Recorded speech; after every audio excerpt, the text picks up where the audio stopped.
And just like that, we are about to finish our beautiful study of this beautiful letter to the Galatians. And I'm excited to cover the last portion, um, recording this a day right before our observance of Passover. And I'm excited because it's going to lead into perfectly to what we are supposed to do for such a time as this. And I just pray, I know Sylvie, you already prayed, but I just pray that this study overall just leads us not only to deeper understanding, but to truly divide the word of truth and to be led always by his Ruach, by his Holy Spirit. May he lead us to all truth in observance and in behavior and everything that we do. It's going to be, I know, by faith for him and by him through him. And yeah, having said that, let's begin our portions. We're going to read chapters 5, break it down, show some slides as we've been doing. I'm not going to give summary this time because at this point I feel like it's very straightforward with everything that we covered the past 2 weeks. But I am going to keep going back to the same themes because it's throughout the entire book. So who wants to read chapter 5 tonight? Let me switch my screen. I can read.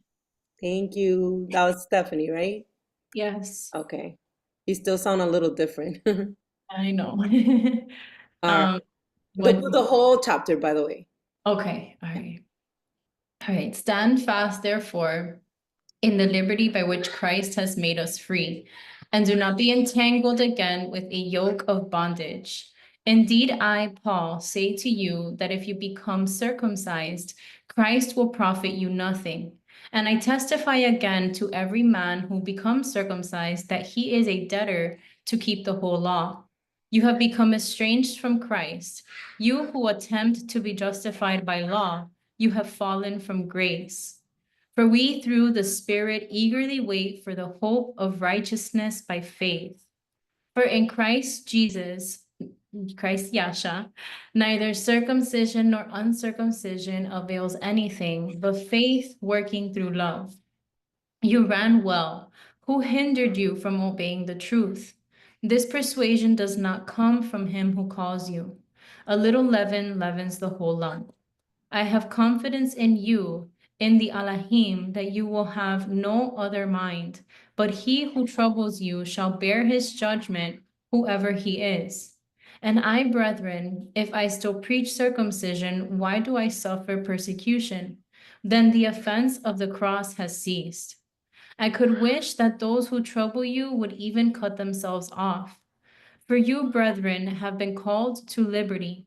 Only do not use liberty as an opportunity for the flesh, but through love serve one another. For all the law is fulfilled in one word, even in this: you shall love your neighbor as yourself. But if you bite and devour one another, beware lest you be consumed by one another. I say then, walk in the Spirit, and you shall not fulfill the lust of the flesh. For the flesh lusts against the Spirit, and the Spirit against the flesh. And these are contrary to one another, so that you do not do the things that you wish. But if you are led by the Ruach, you are not under the law. Now the works of the flesh are evident, which are adultery, fornication, uncleanness, lewdness, idolatry, sorcery, hatred, contentions, jealousies, outbursts of wrath, selfish ambitions, dissensions, heresies, envy, murders, drunkenness, revelries, and the like, of which I tell you beforehand, just as I also told you in the time past, that those who practice such things will not inherit the kingdom of the Most High. But the fruit of the Ruach is love, joy, peace, long suffering, kindness, goodness, faithfulness, gentleness, self control. Against such there is no law. And those who are Christ's have crucified the flesh with its passions and desires. If we live in the Ruach, let us also walk in the Ruach. Let us not become conceited, provoking one another, envying one another. Amen. So the whole context, it's in this chapter, I believe, of this book, but we're going to break it apart. We're going to see precept upon precept, and we're just going to see exactly what Paul meant. But before we go with the connections, I do want to share a few slides. So Paul begins speaking about the liberty that we have, right? And so what are we in liberty to, right?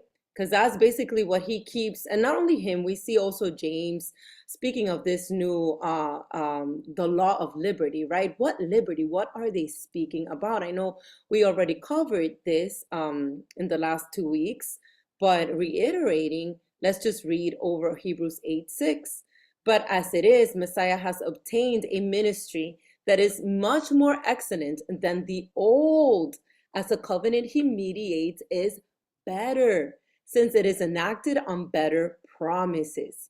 So liberty to covenant Torah, in other words, not lawlessness. It's not liberty to Judah, like to go back to rabbinic Judaism, or liberty to do pagan practices.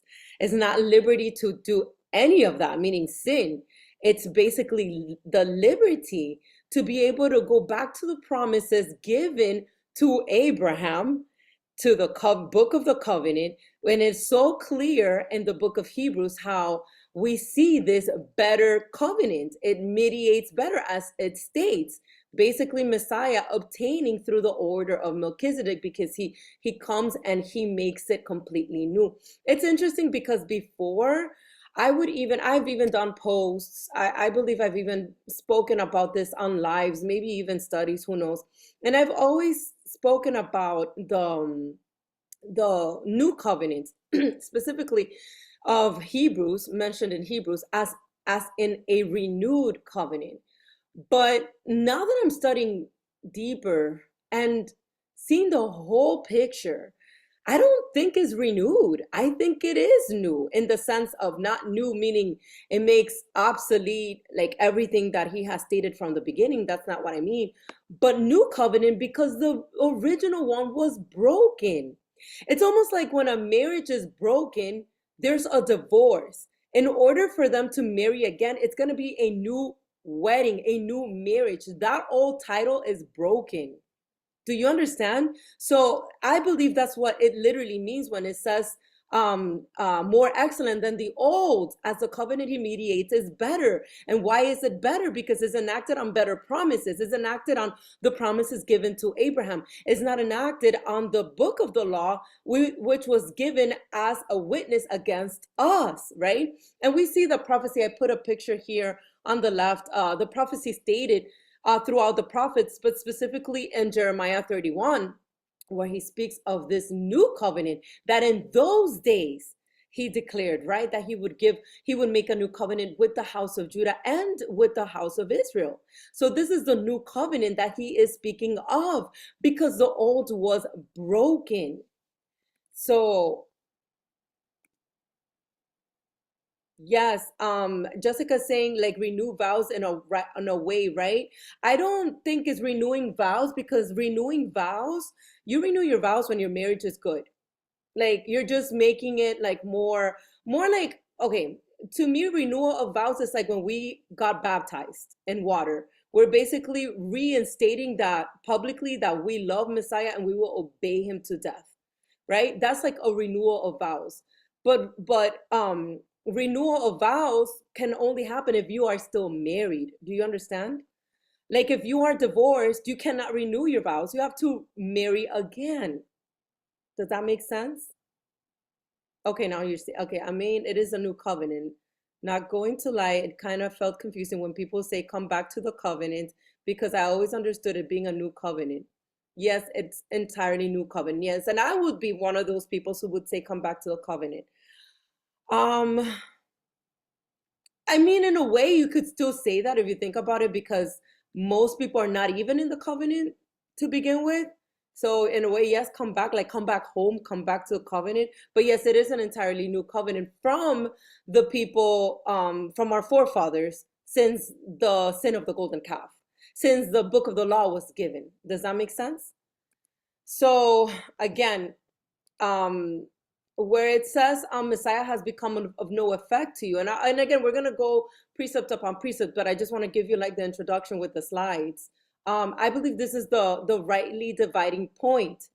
So to keep the whole Torah is used as a negative assessment by Paul, and equivalent to Messiah being of no use to you or to us, right? Being, in other words, being severed from Messiah.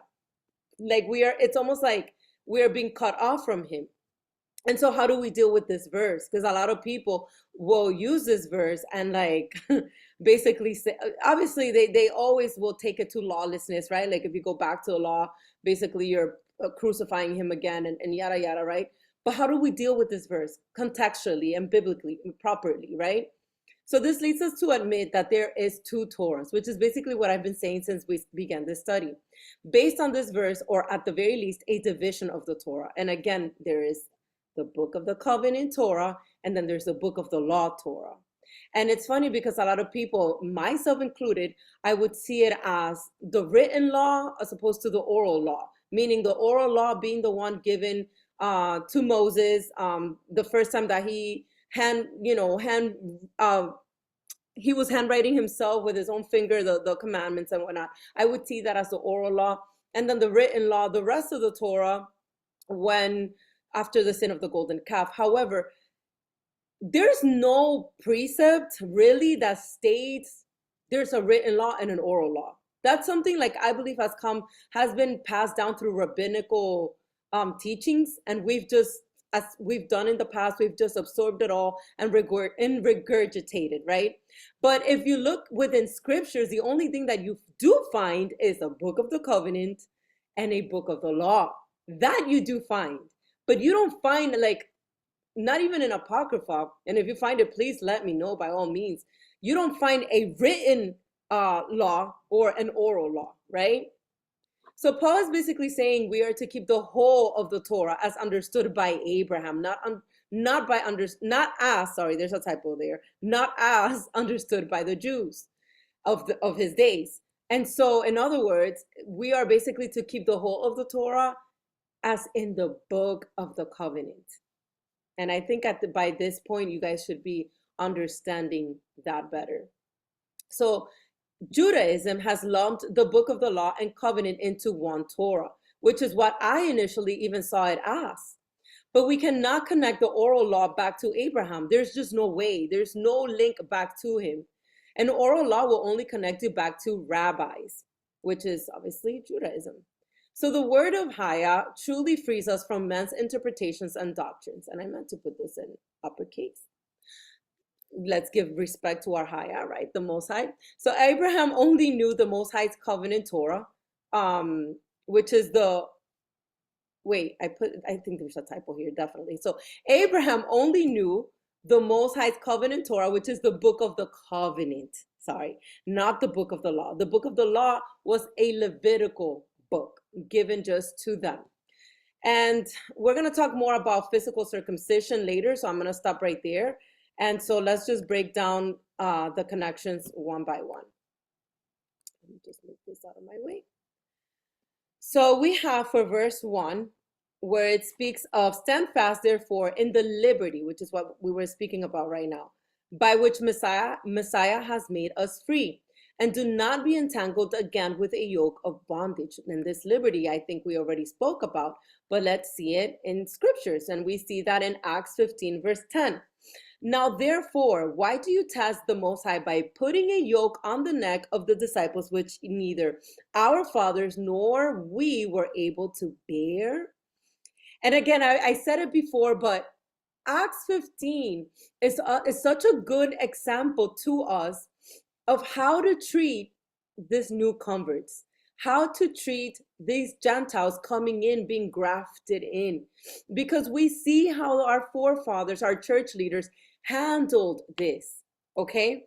And we see how clearly they were not content with them being put a yoke on their necks. And obviously we know the context of Acts 15 had to do with the physical circumcision as kind of like a right of way for them to be partakers of the covenant promises, or almost like, yes, being part of the church, like they had to be circumcised. And we know that that's exactly what he's dealing with as a whole in the book of Galatians. So we see Galatians 2 verse 4, and this occurred because of false brethren secretly brought in, who came in by stealth to spy out our liberty, which we have in Yahshua HaMashiach, that they might bring us into bondage. And again, Paul over and over speaks about the matter.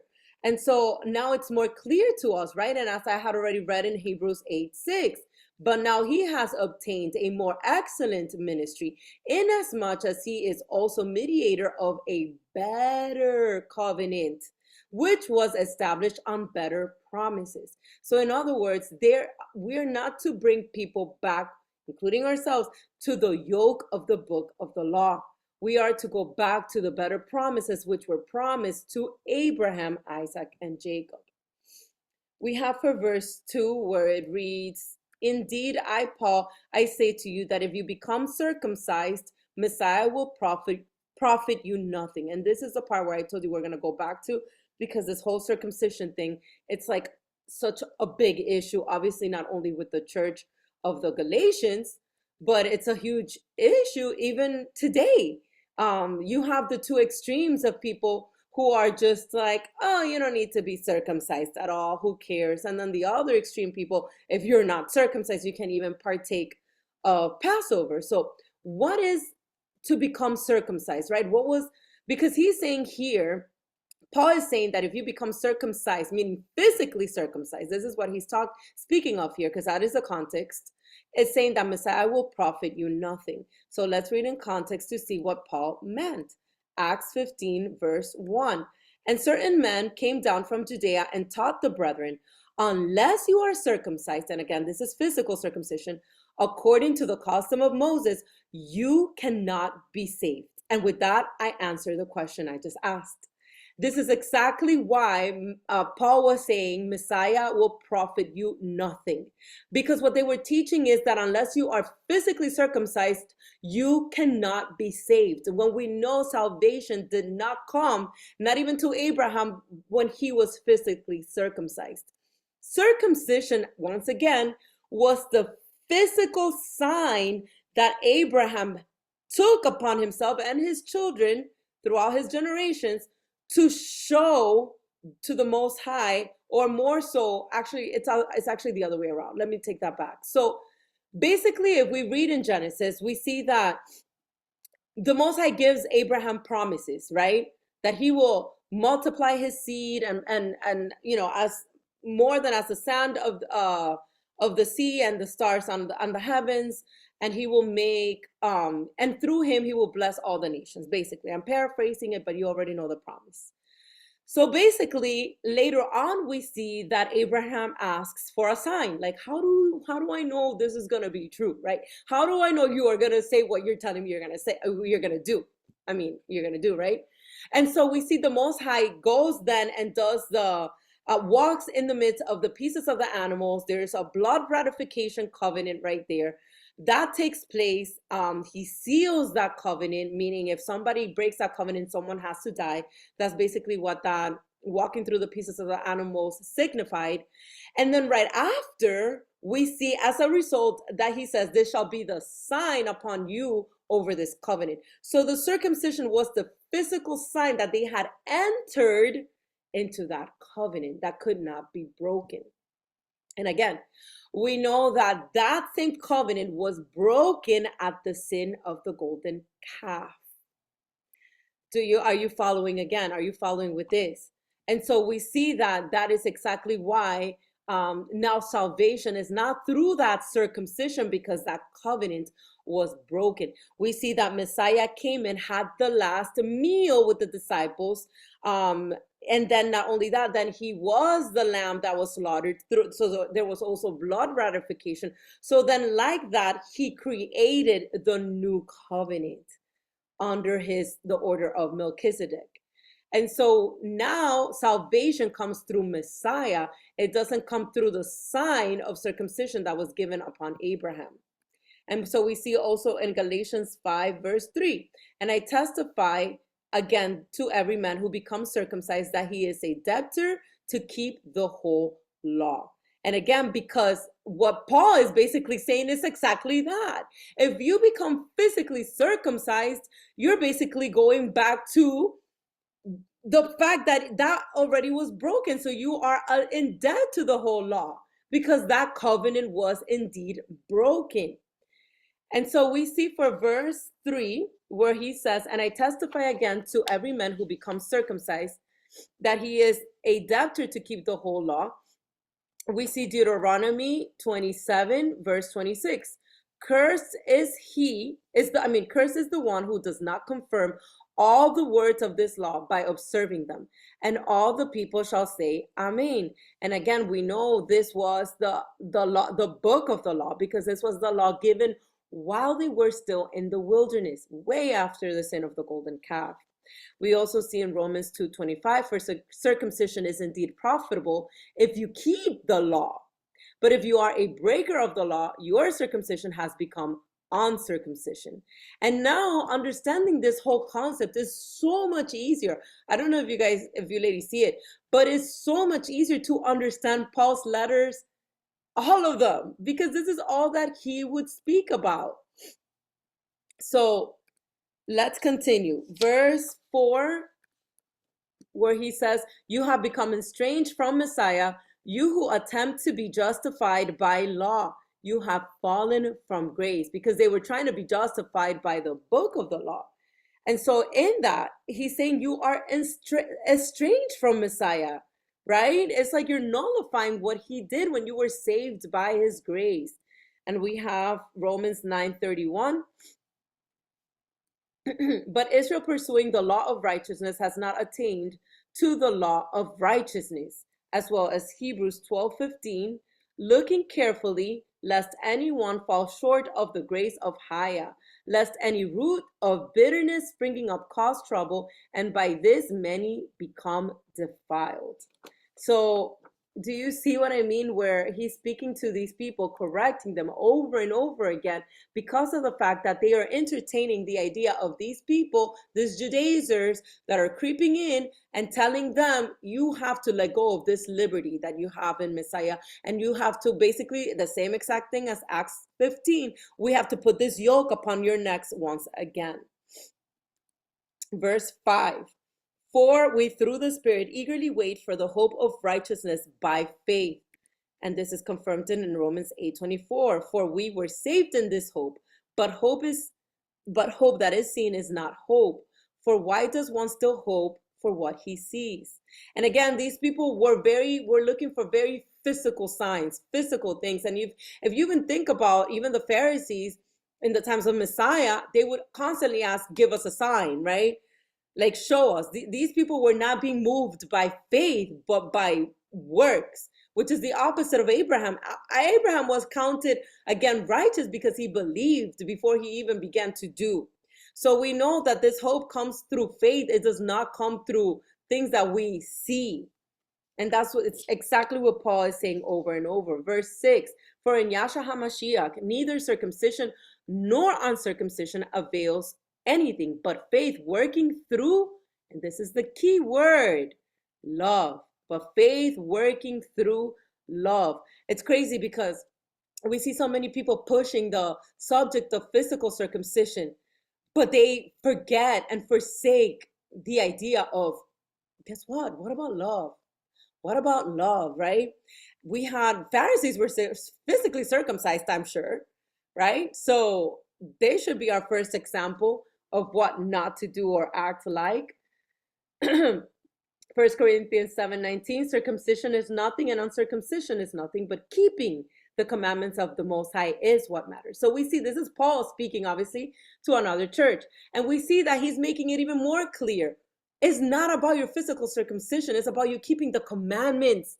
And what is keeping the commandments? It's loving him and loving your neighbor. It's keeping everything that is intertwined with those two things.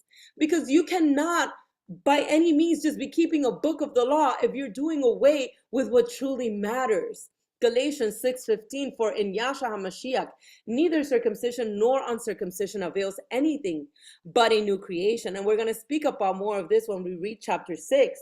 But in essence, a new creation is being born again, is being born of his spirit. And we're going to read and we're going to see as we read in this chapter 5, how a new creation has to be exactly by walking according to how Messiah walked, according to the fruits of the spirit and not the fruits of the flesh, which have to do with the transgression of his Torah.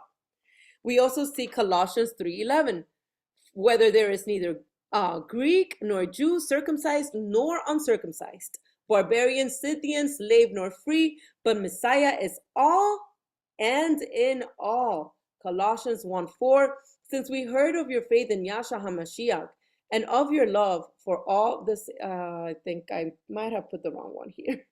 So let's keep reading. 1 Thessalonians 1:3, remembering without ceasing your work of faith, labor of love, and patience of hope in our Adon Yahshua HaMashiach, in the sight of our Elohim and Father. And again, this has to do by faith working through love. And again, we also have James 2:18 through 22. And James just makes it so clear. He puts these two things so very well together. But someone will say, you have faith and I have works. Show me your faith without your works, and I will show you my faith by my works. And my works obviously have to be shown by your fruits of the Ruach, right? Not works of the law, meaning I'm hanging tzitzis on my garments. That's not the works he's speaking of here. Verse 19, you believe that there is one Elohim. You do well. Even the demons believe and tremble. But do you want to know, O foolish man, that faith without works is dead? This is key here. Was not Abraham, our father, justified by works when he offered Isaac, his son, on the altar? Do you see that faith was working together with his works? And by works, faith was made perfect? And this is perfectly said, Yaakov, because I've always said that Abraham did because he believed. Because when you do believe, it will lead you to do the works, right? And the works is going to be tied to obedience. Obedience. I'm missing out on the chat. Hold on. Yes, Yasmin. Think about it. If someone fed steak to your baby, it can choke. We must use wisdom. Absolutely. Absolutely. Crazy. It's been about faith from the beginning, which makes sense because how can we truly love the Father without faith? It is impossible. And then the word says it itself. Without faith, it's impossible to even please him. It is impossible. And without faith, you're not even saved. Like, how are you going to be saved if you don't even believe? You know what I mean? Yes, we have to come to him like little children. Absolutely. So verse 7, where it speaks of you ran well, who hindered you from obeying the truth? So he's speaking to the Galatians that they were running well, like they were enduring the race, right? And we see, I love that Paul always uses the metaphor of running, like running in a marathon, because it ties so perfectly with working out, with staying fit. And I love this metaphor that he's always using. So you ran well, who hindered you from obeying the truth? We have 1 Corinthians 9:24. Oops, hold on. 9:24 up to here. So do you not know that those who run in a race all run, but one receives the prize? Run in such a way that you may obtain it, as well as 1 Corinthians 5:6. Actually, no, this one is for verse 9. It has to do with 11. So verse 9, where it says, a little leaven leavens the whole lump. And again, I said it's so timely. This message is so timely because, like I said at the beginning, we were getting ready for Passover tomorrow, and this topic just keeps coming up and keeps coming up. So Galatians 5 verse 9, a little leaven leavens the whole lump. We also see 1 Corinthians that Paul said the same thing. Your glorifying is not good. Do you not know that a little leaven leavens the whole lump? And obviously, those of you who have been studying with me, we know the context of this is that people were prideful and people were having discord with the brethren and divisiveness and whatnot. And this is where he then mentions a little leaven leavens the whole lump. In other words, stop it, cut it out, right? And specifically having to do with pride. And so, but speaking of, because when we read the context of what Paul is speaking of here in verse 9, he's talking about who hindered you from obeying the truth. So a little leaven leavens the whole lump has to do with false teachers, false prophets, false people speaking in the name of Yasha, speaking to you to hinder you in your walk. And this is the context of why Paul is saying a little leaven leavens the entire lump. And that goes perfectly with what Messiah spoke in Matthew 16, 6 through 11. Then Yasha said to them, take heed and beware of the leaven of the Pharisees and Sadducees. And they reasoned among themselves, saying, it is because we have taken no bread. But Yasha, being aware of it, said to them, O you of little faith, why do you reason among yourselves because you have brought no bread? Do you not yet understand or remember the 5 loaves of the 5,000 and how many baskets you took up? Verse 10, nor the 7 loaves of the 4,000 and how many large baskets you took up? How is it you do not understand that that you do not understand that I did not speak to you concerning bread, but to beware of the leaven of the Pharisees and Sadducees. So what is Messiah saying here? Beware of the leaven of people who want to bring you back and put a yoke on your neck and bring you back to religion and bring you back to dead works. I am so grateful that Abba has opened my eyes in this season, not only to see the spiritual aspect of this walk, but also to see where there is leaven, because leaven sneaks up so like it's sneaky. In other words, you don't even see it when it sneaks up. And so the leaven of the Pharisees that Messiah is speaking of is the same spirit of religion and religion, like basically people who are always judging you. And notice how these Pharisees are the same people who will are very quick to point the plank on your eye. They're very quick to make you feel like you're not doing enough. They're very quick to come in the name of Yasha and correct you. They're very quick to show, oh, here's some scriptures, and to show how sinful you are because you're doing X, Y, and Z.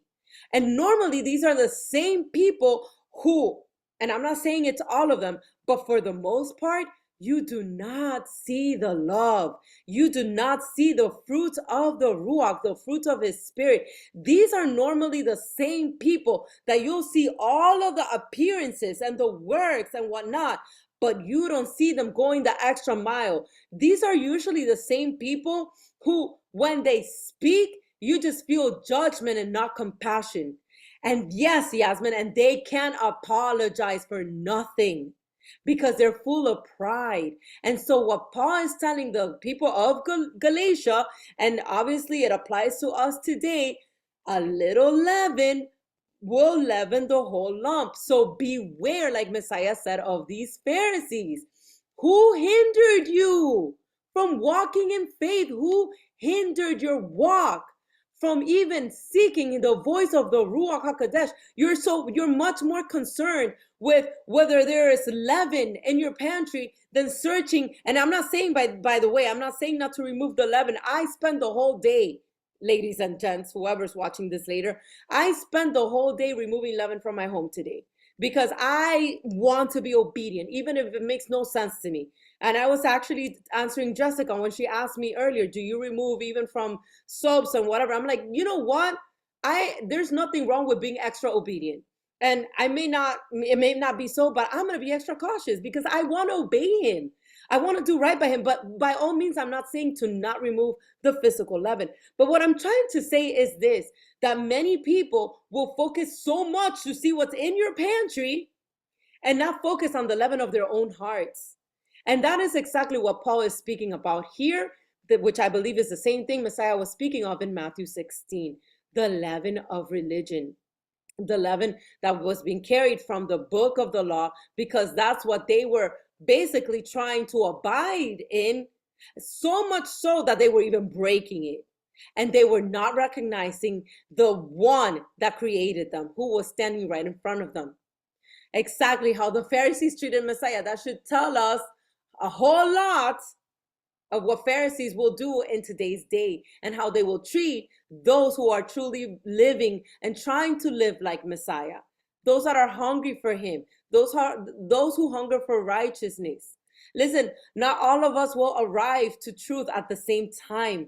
Not all of us will get it all right at the same time. But the fact of the matter is that Messiah is after the hearts of the people, because he knows that there is no way that we can learn like in an instant. It is through his word that will lead us into even polishing us from within to walk in his spirit, to walk out the fruit. We know a tree, even in the natural, needs time to grow. A tree does not come from nothing to like, oh, look at me all bloomed up and beautiful. No, even trees go through seasons, and seasons of when they're being pruned, seasons that they bear no fruit at all, but they're working, the roots are growing strong from within. So we are compared as trees. So who are we to judge a tree that comes to our house and wants to know more, but because out in the outside it looks like they're fried, right? That there's no leaves on them. We're like, you're not rocking in the ruach. You're not circumcised. You're not set apart. Oh, that's we have to be very careful with that, guys. Yes, it is very disgusting, and it's it's like I said, this study of the book of Galatians has further opened my eyes and confirmed through the voice of Messiah. I know it's Paul writing it, but I feel the Ruach speaking to me as I even dive in deeper, that this has nothing to do with not being lawless, but as a matter of fact, it has all to do with not going back to a yoke that not even our forefathers could bear. That's all. That's all I'm trying to say. And again, it's not giving, we're going to see later how Paul is not giving an excuse for you to act lawless and for you, we're going to see it. We're going to see it because I have precept upon precept here, right? So verse 11, where it says, and I, brethren, if I still preach circumcision, why do I still suffer persecution? Then the offense of the cross has ceased. And again, I have some slides for this, but let me just show you some connections here. 1 Corinthians 5:6. Oh no, 1 Corinthians 15:30. Sorry, I'm like, wait, what? And why do we stand in jeopardy every hour? This is speaking, meaning that he was always being persecuted, in other words. And we see it also in Romans 9:33. As it is written, behold, I lay in Zion a stumbling stone and rock of offense, and whoever believes on him will not be put to shame. And why do I share this? Because Messiah clearly said that he would be a stumbling stone to some and a rock of offense. And I believe this is exactly why when we walk like Messiah walked, or attempt at the very least to walk like him, we will become a stumbling stone and a rock of offense to others, which is exactly what Paul was going through. He was becoming a stumbling stone and a rock of offense to the Judaizers. They were offended at this message. They were like, how can you come and try to do away with everything we've grown to know as truth? But it takes humility. Like Yasmin said before, the meek shall inherit the earth. It takes humility and it takes meekness to understand. Heck, it even takes humility to believe and have faith that Messiah truly paid the price for us to come in freedom. 1 Corinthians 1:23, but we preach Messiah crucified, to the Jews a stumbling block, and to the Greeks foolishness. So we see basically we're right in the middle of that. To the, let's just say, the Jews, or the AKA, I'm going to title it Torah keepers, the Hebrew Israelites, whatever. To them, we have become a stumbling block. And to the Gentiles, the institutionalized church, the Greeks, right? The nations, we sound like foolishness. It's so crazy. Our message sounds like crazy to both ends, to both parties. And it's so crazy how literally that's how I feel right now. Like I feel like I look to the left, oh, you're a blasphemer. Oh, shame on you. Ah, Torah breaker. How dare you? Da da da. Repent. And to the other ones, oh, she's a legalistic, crazy lady. She's going back to the law. Da da da da. You know, it's like, Abba, what the heck? Like, but that's literally what Paul was going through. And I feel like that's what we go through today with the two sides. And yes, just Yasmin, it's a narrow road indeed. It is a narrow road indeed. That's why we should not look whether to the left or to the right. Just stay focused in the center. Yes, we bring the good message of the gospel to both parties, but hey, we also learn to dust the dust off of our feet and to keep it rolling, because we will become a stumbling block and foolishness to others, right? So verse 12, where it says, I could wish that those who trouble you would even cut themselves off. And this is speaking of circumcision. And we see in Joshua 7:25 where it says, and Joshua said, why have you troubled us? The Adon will trouble you this day. So all Israel stoned him with stones, and they burned them with fire after they had stoned them with stones. And again, why am I quoting this? Because Paul is using the same words. Who has troubled you? And we see that the result of being troubled by something was stoning, right? And we see that is exactly what happened in Acts 15. Let's read it again, 1 through 2. And certain men came down from Judea and taught the brethren, unless you are circumcised according to the custom of Moshe, you cannot be saved. Therefore, when Paul and Barnabas had no small dissension and dispute with them, they determined that Paul and Barnabas and certain others of them should go up to Jerusalem to the apostles and elders about this question. And again, because Paul and Barnabas were trying to reason with them, like, why are you troubling these people, putting a yoke? Exactly the same thing that he is saying over here, putting a yoke on their necks. And basically he's saying, I wish that those who trouble you would even cut themselves off, which is what happened in Joshua. They were stoned to death. Obviously, he's talking about cut themselves off here, circumcision, but we know that these people were already circumcised. So I believe this was more like a spiritual implication that Paul was trying to add here. And then for verse 13, where it says, for you, brethren, have been called to liberty, only do not use liberty as an opportunity for the flesh, but through love serve one another. It all goes back to serving one another. It all goes back to service in love. And notice how Paul is very clear. You have been called to liberty, meaning you don't have to hang the whole book of the law on your yokes anymore. However, do not use liberty as an opportunity for the flesh. And what does the flesh want to do? Whatever is contrary to his commandments. So in other words, do not use this liberty to sin, because never was Paul telling you, go now and be lawless. Because you see, that is the other extreme of the nations now. And I call it the nations now, right? The institutionalized church. That is the other extreme. Like, the law is done away with. It's all through faith, by grace. We don't got to do nothing.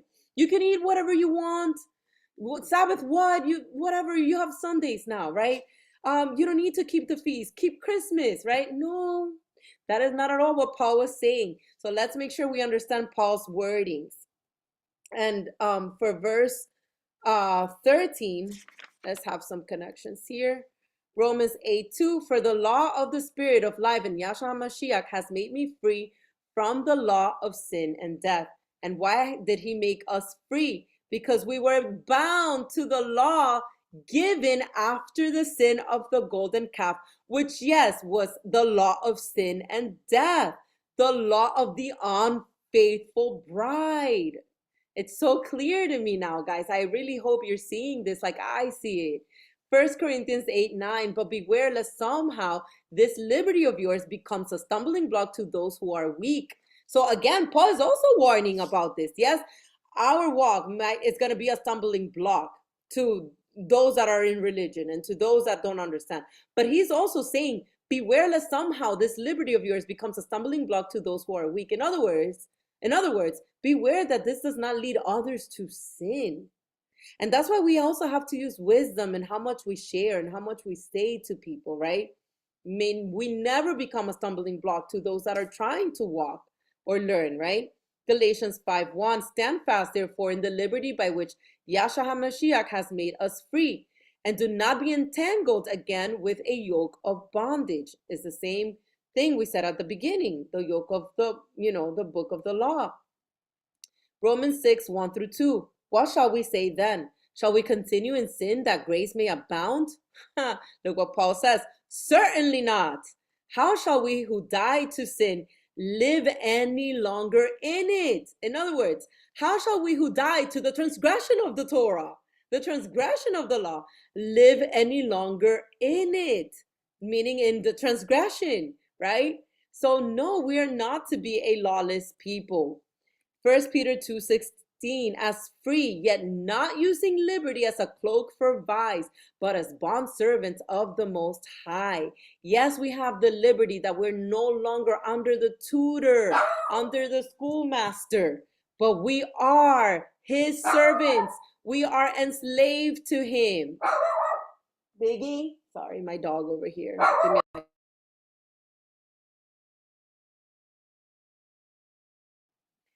All right, First Corinthians, oh my goodness. 1 Corinthians 9:19. For though I am free from all men, I have made myself a servant to all, that I might win the more. And again, I love this. I love how he is free, right, from all men. And you know what's crazy? Like, I feel like the more mature that you grow in this walk, in this narrow road, the more you learn to enjoy your freedom. Like I've learned to really, like, in Spanish, there's a saying that says, me resbala como la mantequilla. It's basically like it slides off like butter. Like, to really let go of pettiness, to really be free from men and men's opinions of you in your walk and what you do. And it's not to say that there will be people that Abba places in our lives, obviously. Iron sharpens iron, and I don't take that lightly. I don't disregard wise counsel, and I don't disregard always seeking wise counsel and obeying to whatever the counsel is given, right? Taking it into consideration, taking it into account, right? And I'm not saying not to listen to any man or women. However, when he says, for though I am free from all men, in other words, it's like, we don't pay mind when we know we're doing something that the Ruach is leading us to do, and people have a problem with. It feels good being free from that. And I love the fact, because I can identify with Paul so much here, where he says, I have made myself a servant to all, that I might win the more. And because it is through serving, it is through your service that you will be able to influence people. I am never gonna be able to influence a person just by going on a live on Instagram. I might bring some knowledge and understanding, right? I might bring some clarity on a matter, even by doing a study like this, but I'm not going to influence anyone if I'm not serving them. And service comes from a place of love. That is why, to me, whenever people say there's a prayer call over here, there's a something over here, there's a something over here, guess what I'm gonna do? I'm gonna join it. Because by serving, I'm gonna win the more. And it's by love that you win people. It's not just by standing on a pulpit and bringing a message. It's not. It's not. Again, Ephesians 5:21, submitting to one another in the fear of the Most High. That is what we're called to do. Therefore, Messiah said in Matthew 7:12, therefore, whatever you want men to do to you, do also to them. For this is the law and the prophets. In other words, you want people to love you? Love them back. Or love them first. Even better, love them first. Do to people what you want done to you. You know what I mean? And that is the law and the prophets. That is the law. And this is not the book of the law that he's making reference of here. That is the Torah and the prophets, right? And this has to do with verse 14, by the way, where it says, for all the law is fulfilled in one word, even in this, you shall love your neighbor as yourself. As yourself. Matthew 22:40, on these two commandments hang all the law and the prophets, loving Abba and loving your neighbor, right? Romans 13, 8 through 10. Owe no one anything except to love one another. For he who loves another has fulfilled the law. Has fulfilled the law. For the commandments, you shall not commit adultery, you shall not murder, you shall not steal, you shall not bear false witness, you shall not covet. And if there is any other commandment, are all summed up in this saying, namely, you shall love your neighbor as yourself. Love does no harm to a neighbor. Therefore, love is the fulfillment of the law. Paul said it like perfectly to the T. In other words, loving your neighbor, is the fulfillment of the second tablet of the commandments. The first tablet was the fulfillment of loving Abba. The second tablet is the fulfillment of loving your neighbor. Because if you love your neighbor, you won't bear false witness, you won't commit adultery, you won't covet, you won't, etc., etc., etc., right? You won't do those things. But that's what I'm saying. It all goes back to love. We're going to talk about it more and more. Galatians 6:2, bear one another's burdens, and so fulfill the law of Messiah. And we know the law of Messiah is none other than the Torah. It's the same thing. He's the same yesterday, today, and forever. Leviticus 19:18, you shall not take vengeance, nor bear any grudge against the children of your people, but you shall love your neighbor as yourself. I am the Adon. And we see again, this is no new commandment. It has been the same commandment from the very beginning. Yes, Messiah would repeat the same thing over and over and over again. Over and over and over. Absolutely. And we are to teach people in love. Absolutely. Along with the fruits of the Ruach. Sorry, I'm trying to catch up with the things in the chat. I'm sorry, guys. And yes, our focus is the souls.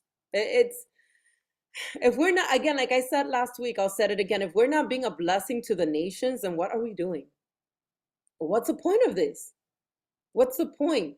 We are, the whole purpose of the fulfillment of the law is what? It's to bring people in one heart, in one accord. It's to bring the body. The body is not only one member, it's many members. The body of Mashiach together.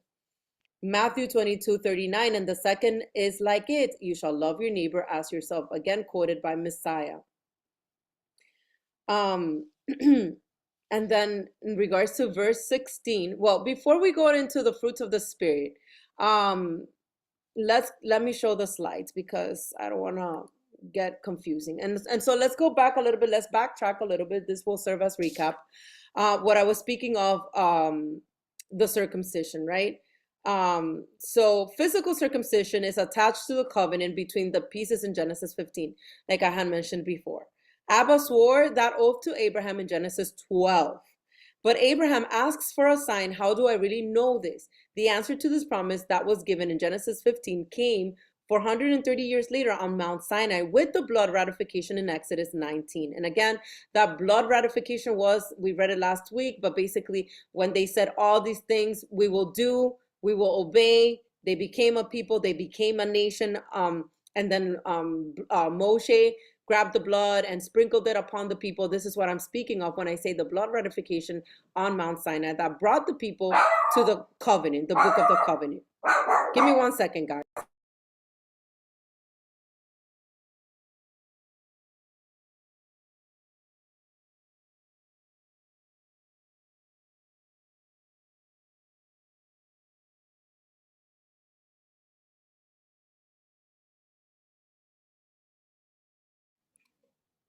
Sorry. Okay.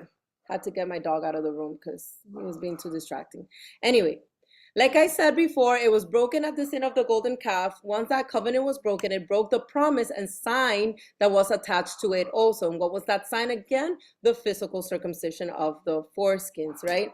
So there's no point circumcising into a broken covenant. Like I gave the example of the marriage before. There's no point of wearing a ring, for example, if you're divorced. The ring would be the like what the circumcision serves, like as a sign.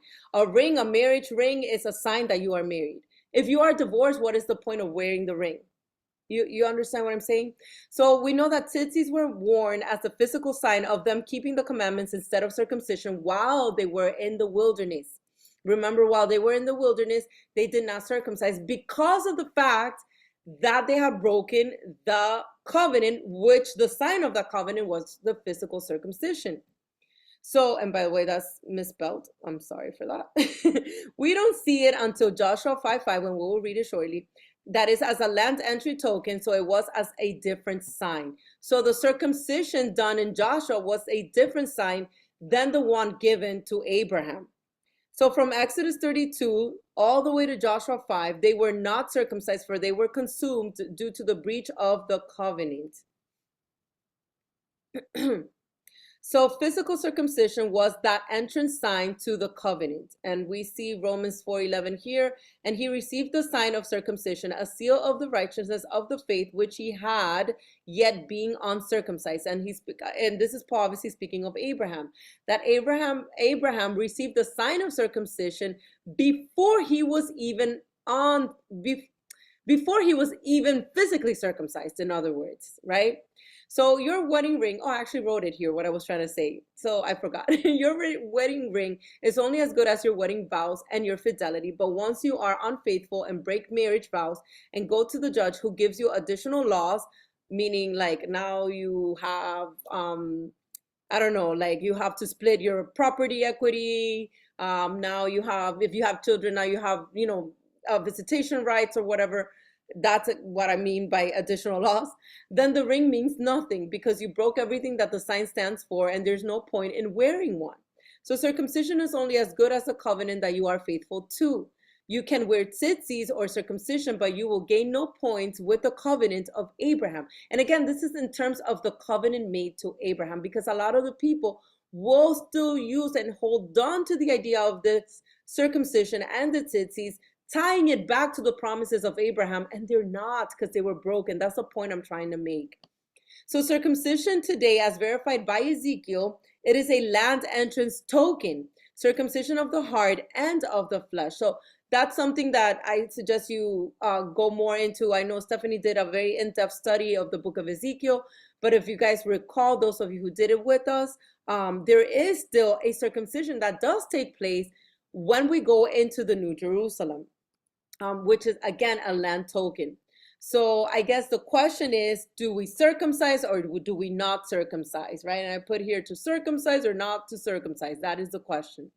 So no, in other words, if you're going to circumcise, like a physical circumcision, understand and know why you are doing it.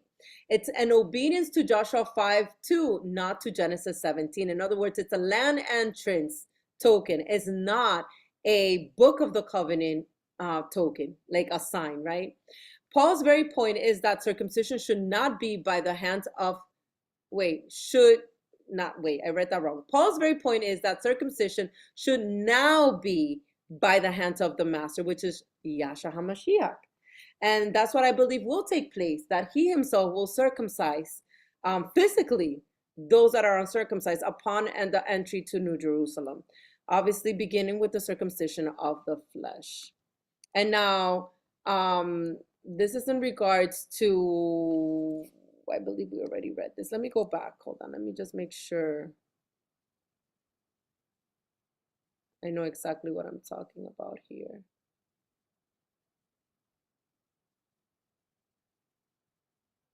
Where is it? Hold on. Where he was talking about being a stumbling block and being, and I'm pretty sure that is up here somewhere. I think it's around 9. 9, no.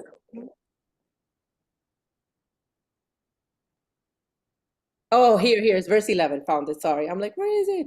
Let me just go back before I keep with the slides. Okay, so, and I, brethren, if I still preach circumcision, why do I still suffer persecution? Okay, so that's the point I am going to make with these slides right here. So why do I still suffer persecution? Paul is saying, right? We see that people were saying that Paul was in agreement with their position of the Galatians needing to circumcise into their community.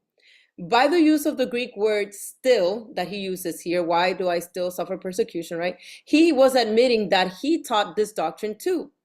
He reasons that if he was still preaching the circumcision and the book of the law adherence equated to covenant entrance, then there would be no good explanation whatsoever for its never-ending persecution.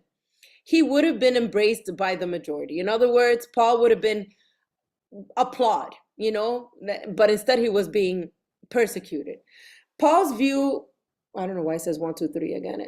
It should be 4, 5, 6. But anyway, Paul's view is that to teach circumcision and the book of the law adherence would have sheltered him from persecution and would have nullified Messiah's blood ratification that connects back to covenant promise, back to Abraham. So Paul addresses two groups approaching this covenant: A, circumcision and book of the law adherence. By the way, sorry for all the typos, guys. I did this in a rush. B, Messiah's blood ratification and subsequent establishment of the new covenant, which was given as Torah. And we read in Hebrews 8:6, the better covenant, right? These two groups could never be in one accord because one nullifies the other. Okay, we're going to go to the spiritual warfare in a little bit. So now let's continue breaking down the walking in the Spirit. And this is my favorite portion of tonight. So probably the one where this chapter will take longer than the next. The next is very short, but I do want to go over this. I know you ladies know all about this already, but there's others that will be catching the replay. So I do want to take my time explaining this. So verse 16, where it says, as I say then, walk in the Spirit, and you shall not fulfill the lust of the flesh. Romans 6:12, therefore do not let sin reign in your mortal body, that you should obey it in its lusts. Paul is very clear that walking in the Spirit is not, once again, doing lawlessness, right? Romans 7, this is in regards to verse 17, where it says, for the flesh lusts against the Spirit, and the Spirit against the flesh, and these are contrary to one another, so that you do not do the things that you wish. We have Romans 7:18-23, and Paul gives his own account on this. For I know that in me, that is, in my flesh, nothing good dwells. For to will is present with me, but how to perform what is good I do not find. For the good that I will to do, I do not do. But the evil I will not to do, that I practice. Now, if I do what I will not to do, it is no longer I who do it, but sin that dwells in me. I find then a law that evil is present with me, the one who wills to do good.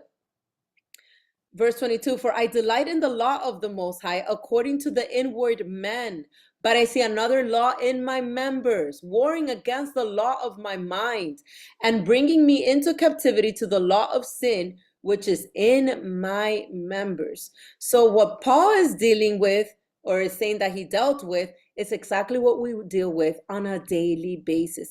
And understanding and acknowledging this is the very first step to your freedom. It's the very first step for you to walk in the Spirit. Because when you don't even acknowledge the fact that you are at war with your fleshly desires, it means that the Ruach is not even alive in you. It means that you are so comfortable in your sin that you're not even realizing the war, because there is no war. The flesh is, ruling over you. And so I put this here because it is very important to recognize where you stand. Like, without his Ruach, you can't do nothing, because there is indeed a law that is present in your flesh that will lead you to do basically the law of the anti-Messiah, the Antichrist, right? It will lead you to do everything contrary to what he asks you to do. Romans 8 verse 5, for those who live according to the flesh set their minds on the things of the flesh, but those who live according to the Spirit, the things of the Spirit. And that's the thing. The more that you set your mind for the things of the flesh, the less you will even want to do the things of the Spirit. Like I said, you don't even recognize when you are at fault. And I shared something on my stories earlier today. I'm like, man, this goes perfect with what I'm, the study we're covering tonight. Angelina was sharing on her page something about like the very first step. As a matter of fact, let me look it up because I don't want to like misquote what she wrote. It was so on point though. I have it right here. Hold on. Where did it go? Oh, I guess my story ended. Hold on, let me just go to her page. Give me 1 second, guys.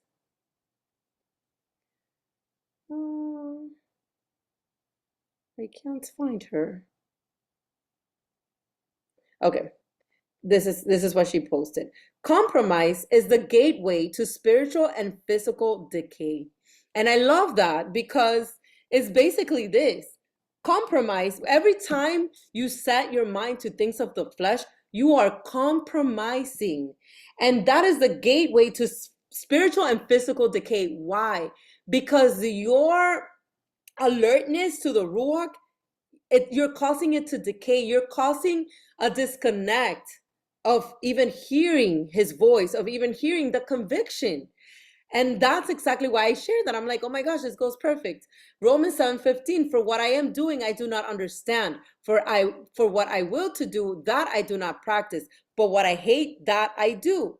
And this goes exactly the same. Again, I put, it's from this portion here. I just put it here alone because I wanted to highlight the part where our flesh will always lead us to do what we don't want to do, like meaning our ruach, who we truly are, wants to do right by the Most High, wants to do our ruach, who he called us to be. Our spirit will always want things of the spirit, in other words, right? But our flesh wants what's of the flesh. And so that's why that warfare is so like evident, Romans 6:14, for sin shall not have dominion over you. For you are not under law, but under grace. And what Paul is saying, a lot of people will use this. A lot of people will use this and like, oh, you see, you're not under the law, you're under grace now. But if you really read in context, he's telling you, what is sin? Sin is a transgression of the law. And it's saying that will not have dominion over you. So in other words, you're not under the Levitical law now. You're under grace. You're not under the book of the law now. You're under the book of the covenant. You're under grace. So in that, sin will no longer have dominion over you, because that would mean that the Ruach is in you. And if the Ruach is in you and you're feeding his Ruach, right, then you will exercise dominion over your flesh. That's basically what Paul is saying here. Romans 7:4, therefore, my brethren, you also have become dead to the law through the body of Messiah, that you may be married to another, to him who was raised from the dead, that we should bear fruit to the Most High. And again, when you understand the whole covenant distinction, the book of the covenant, there's two covenants, the book of the covenant, the book of the law. You understand now what it means to become dead to the book of the law through the body of Messiah, that you may be married to another, meaning to him. We are married to our bridegroom, who is in the eternal order of Melchizedek. Remember Hebrews 8:6, the better covenant. Do you see now? So that is exactly the whole point, because that is what's going to lead us to bear the fruits of the Most High, the fruits of the Ruach HaKadosh. The book of the law does not lead to fruits.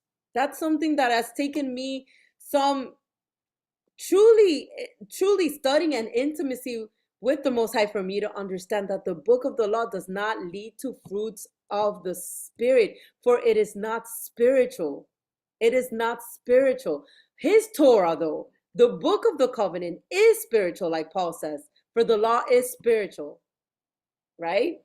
Romans 8:14, for as many as are led by the Spirit of the Most High, these are the sons of the living Elohim. I added living here, but you understand what I'm saying. Those that are led by the Spirit, only those that are walking in the Spirit are the children of the Most High, are those that are grafted in. So many people want to say, oh, I'm grafted in, but are not yielding fruits of the Ruach. 1 Timothy 1:9, knowing this, that the law is not made for a righteous person, but for the lawless and insubordinate, for the ungodly and for sinners, for the unholy and profane, for the murderers of fathers and murderers of mothers, for manslayers. In other words, for Torah breakers, for law breakers.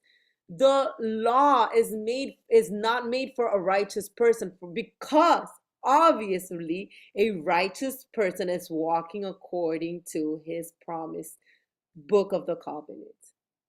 Romans 1:26 through 31. For this reason, Haya gave them up to vile passions, for even their women exchanged the natural use of for what is against nature. Likewise, also the men, leaving the natural use of the woman, burned in their lust for one another, men with men, committing what is shameful, and receiving in themselves the penalty of their error, which was due.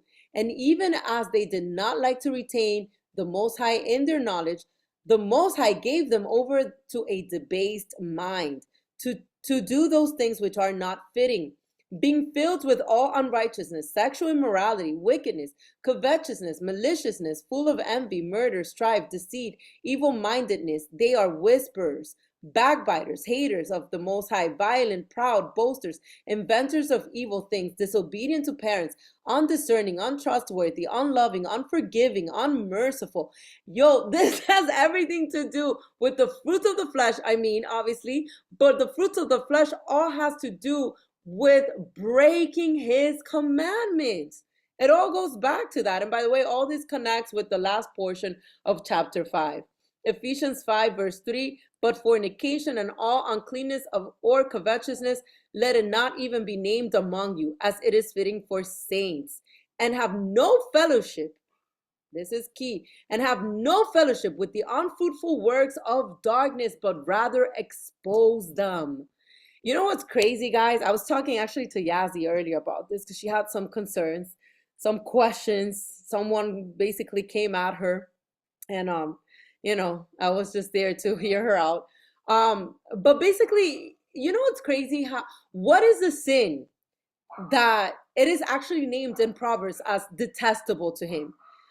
There's obviously many sins that are abomination, but there is one sin that started from like the kingdom of heaven, that led to the casting out of all angels. Pride, exactly. And it is the one thing that people will let it slide so easily. Like, people are very quick to expose work of darkness when it comes to unfaithfulness, when it comes to obviously cheating, lying, stealing. People are quick to point fingers and expose those sins, right? Like, oh, that pastor, this person, this teacher, da da da, look what they did, da da da, right? But people, for some reason, are very quick to not only have fellowship, but tolerate pride in people. And to me, that's something that I'm like, man, like, why is it? And I believe it's because it's the one sin that Hasatan just embodies altogether: pride. It's so hard for people to see past the pride. Like, I mean, obviously not see past the pride, like see past, like they see like the good teachings, they see the good messages, they see whatever it is that they want to see, but they are so quick to like oversee. That's what I meant to say, not see past, but oversee the pride. And pride is such an unfruitful work of darkness. Such an unfruitful work of darkness, guys. Everything stems from pride, I believe. Every time you break his commandments, I believe it stems from pride. Because pride is not letting you love him and love your neighbor. Pride is basically the one telling you don't have to do these things. You're better than that. You deserve better. It's all about you and what you want. It all stems from pride.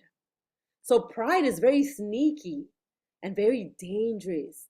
We are called to expose the works of darkness. Yes, D.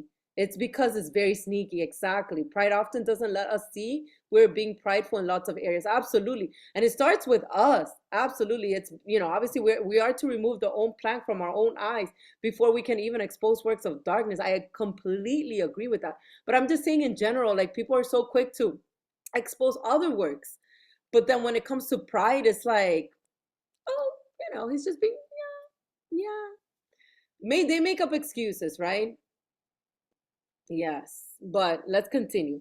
2 Timothy 3:2-4, for men will be lovers of themselves, lovers of money, boasters, proud. There's that word proud again.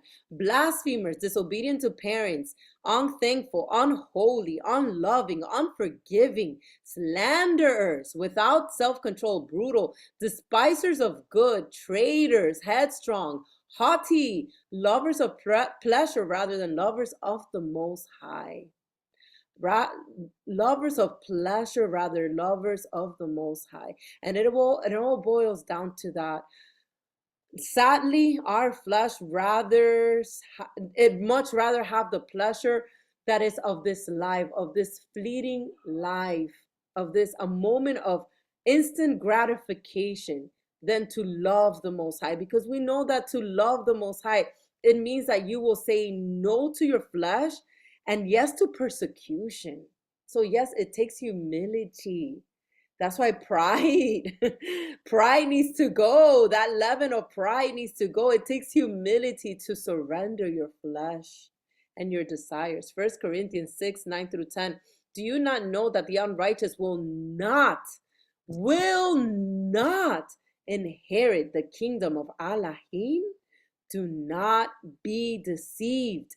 Neither fornicators, nor idolaters, nor adulterers, nor homosexuals, nor sodomites, nor thieves, nor covetous, nor drunkards, nor revilers, nor extortioners will inherit the kingdom of Elohim. And that always cuts deep, because unrighteousness, obviously he's giving you some examples here, but unrighteousness is literally being without his law.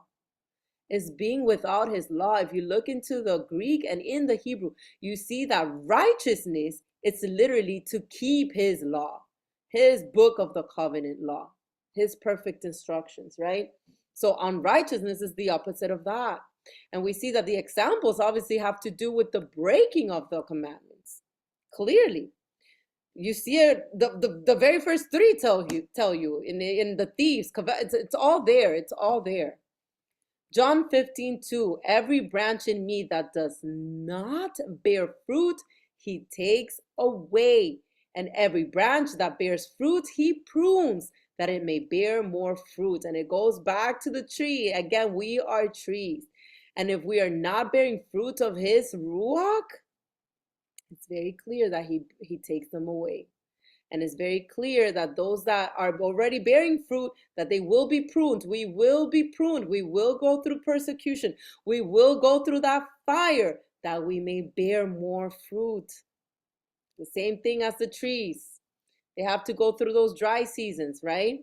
Romans 5, 1 through 5. Therefore, having been justified by faith, we have peace with Elohim through our Adon, Yahshua HaMashiach, through whom also we have access by faith into his grace, in which we stand and rejoice in hope of the glory of the Most High. And not only that, but we also glory in tribulations, knowing that tribulation produces perseverance, and perseverance character, and character hope. Now hope does not disappoint, because the love of the Most High has been poured out in our hearts by the Holy Spirit who was given to us. And that is the whole point of this walk, guys. It is all about enduring because that's going to lead us to develop the character of our Mashiach. And if the master had to go through it, what makes us think a fruit doesn't fall far from the tree, right? So, and yes, we really need to become like children. Sorry, let me just see the chat. It's really sad. Pride has taken over this world, and even we can fall victim if we're not careful. Absolutely. Absolutely. The pride of the flesh will say, but if you do you'll look stupid. Wait, what? But if you do that, you'll look stupid. Okay. For doing something humble. But if you think about it, pride is always about self-image. So we gotta be careful. That self-image, man, we gotta keep it on check. Let me tell you. 1 Corinthians 13:4, love suffers long and is kind. Love is kind. Love does not envy. Love does not parade itself. It's not puffed up. So clear, guys. It's so clear. Yet we see the opposite of these fruits in people, and we still, like I said, we'll like do like this, like if they're little pets, like it's okay. I'll see past that, you know.